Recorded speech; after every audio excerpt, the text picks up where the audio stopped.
Hey guys, welcome to Talk to Me Tuesday. It's Tuesday, March 29th, 2011. This is Jennifer. I have a ton of stuff to show you today. Like I mentioned last week and probably the week before that and the week before that, I just had, over this past weekend, my B group's annual quilt retreat. We go to a friend's house on the lake for Thursday through Sunday and we sew. We hardly sleep, we eat, we laugh, we have a really good time, we get tons and tons done, and it is productive and amazing, and there's a lot of creative juices flowing, and we really play off of each other, and it's a really good time. So, show and tell. All show and tell. This whole video is going to be packed full. So the first thing I'm going to show you is a project I've been working on for a really long time. Last summer, I took a hand applique class. I spend most of my quilting time paper piecing or traditionally piecing. I have learned to hand quilt and I really enjoy that. Hand applique is a little harder for me. I took a class. So pretty early on I finished this. I only had 2 rosebuds left to do on this. And the cool thing about this class is one of my friends that was at the B, she actually taught this class. So I learned to hand applique from her and this was her pattern, so that was pretty cool. So this is done. Now I just need to decide where it's going to go from here, if it's going to be part of a quilt or if it's going to be in a wall hanging. It is my first hand applique piece, so you can see a few of my stitches, and I have a little down on the bottom here. I don't know if you can see him right at the middle of the bottom. He's a little bit drunk. He's kind of kiltered off to one side. This piece is really special. Some time ago, Shebe sent me a cross stitch that had my family's name on it. And it wasn't just a family name cross stitch, it also reflects one of my favorite fandoms and my family's favorite fandom, so that was very exciting and cool. And this weekend I finished making it to a top, and this one I'm not going to quilt, I'm actually going to have it framed. So it is as done as I can get it without getting it framed. So this is that piece. Very, very excited about this. The border fabrics are all fairy frost.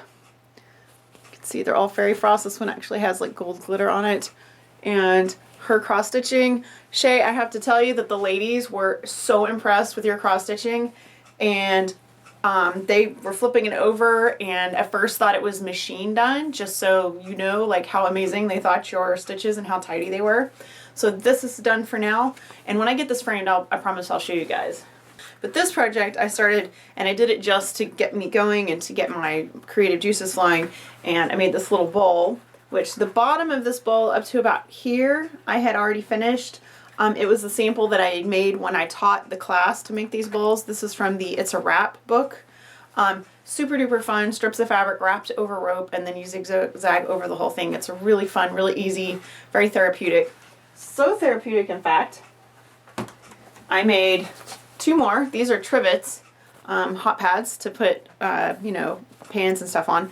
And I made another little tiny bowl that I filled with M&Ms and gave to our hostess who loves birds and things. So I made like basically a little bird's nest out of Reproduction 30s fabrics, which she does hand quilting and rescues old quilt tops. So she appreciated the 30s reproduction stuff. So that was the other basket I made. Before retreat, as a gift for retreat, for my retreat friends, I made retreat bookmarks, and they have some fabric on there that HP5 Freak might recognize as the background of the bookmark, and it has the name of our group plus where we were and the dates and everything. So, and that I laminated in my spiffy laminator. In a previous Talk to Me Tuesday, I showed you guys a book that I had covered. You might remember it. It looked like this, and this is a 3-ring binder that I had covered with fabric, and I didn't show the front of it at the time because this was for my retreat group. And these are, we have our retreat photos in here, and when we go to retreat, we sort of do roll call so we know who went every year. And then every year we write down things that we want to remember for the next year. So this is sort of like our little family album for each year we go on retreat.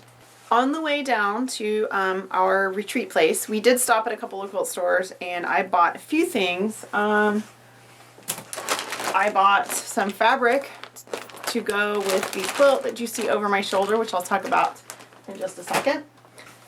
And I bought some fabrics with some Japanese print on it for Elena's Inuyasha quilts. I'm going to use those for the sashing fabrics. And this This is a Kona Bay panel that's Japanese script, and I think I have it right side up. I just need to find out what it actually says because I want to make sure it's something awesome before I put it in her quilt. If there are any appropriate pieces, then that will go in Elena's quilt. And if not, what I might do is actually save this and put it on the back of the quilt. A while back, I got 21 vintage hand piece churn dash blocks. And that was these blocks, these blue dots and blue stripe blocks. And I've been thinking about it for a while, trying to decide what I really wanted to do with it. And what I ended up deciding was I really wanted to put snowballs with the churn dashes. So what I did was I found fabrics. I took one of the churn dashes with me, and while we were stopping at the different quilt stores, I looked for fabrics that I thought would look really good in this part of the block. And then I looked for reds that I thought would look good here. But I'm really happy with the way this looks so far. I do want to put a border on it. I'm thinking about half square triangles, but I haven't decided yet. I'm a big fan of that. I might do flying geese. I don't know yet. But this is, I got all of this done in like hours, and it was really fun to put together. I love the churn dashes, and I love the vintage look of this. When this is completely done, I'm going to have it quilted, and it will be a quilt that will go in my living room that my family can use for movies and stuff. A couple of years ago, my B group did a pass around where we all have these shoe boxes where we all work on the same project. It's either a block or a whole pattern or whatever, and we'll pick a theme fabric or color or something like that, and then we make a piece and then we pass it around and everybody else makes blocks to go with it. This one we did bear paws, and everybody did just the individual bear paw, and then we could do whatever we wanted with them. I almost finished this quilt top, but I ran out of one of my fabrics, so I had to stop, and it was very upsetting when I had to stop, so I will show you part of it. This is most of my bear paw quilt.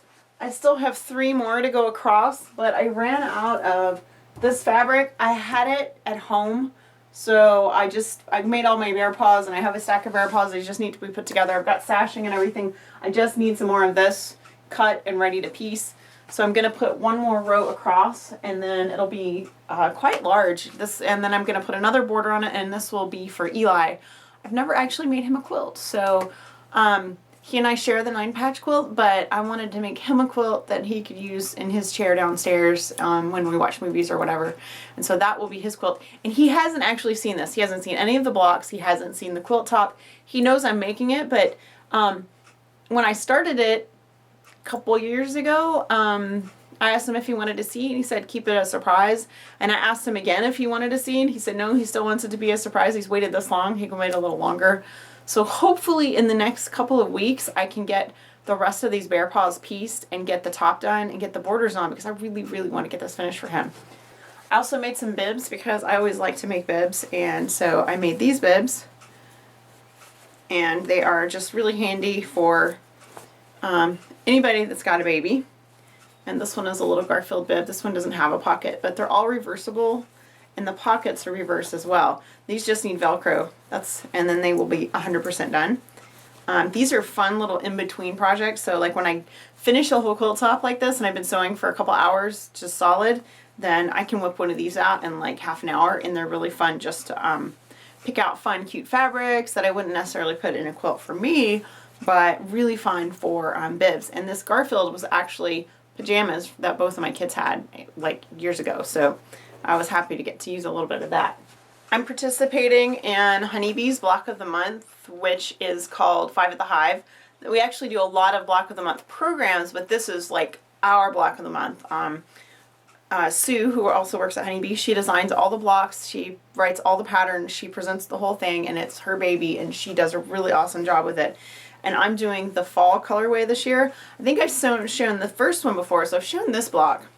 So I'm doing, this is the January block, and then there was I don't remember which one is the first one. I think this is the first one. This is the setting block.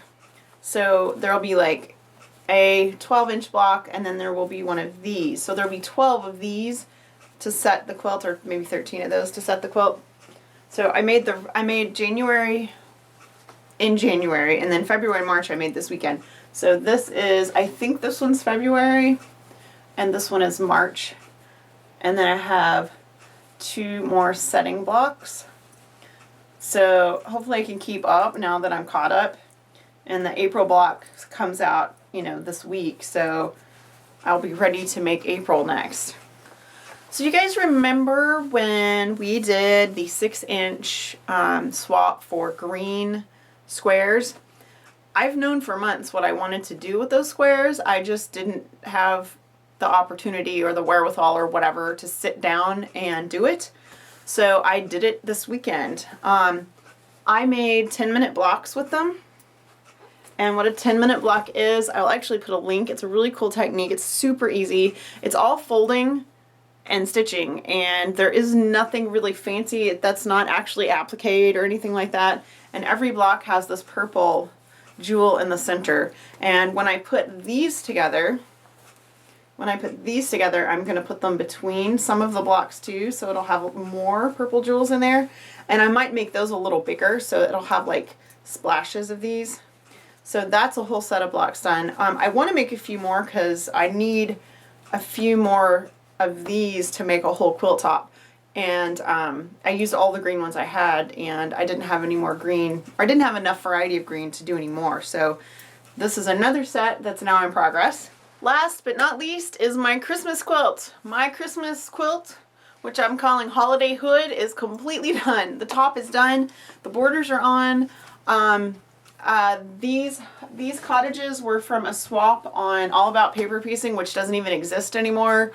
I think from 2009, like October 2009. So last year I put all the houses together and did the paper piece trees, which you guys will be interested to know that these trees, I did all of these freehand, but these trees were the inspiration for tree trimming.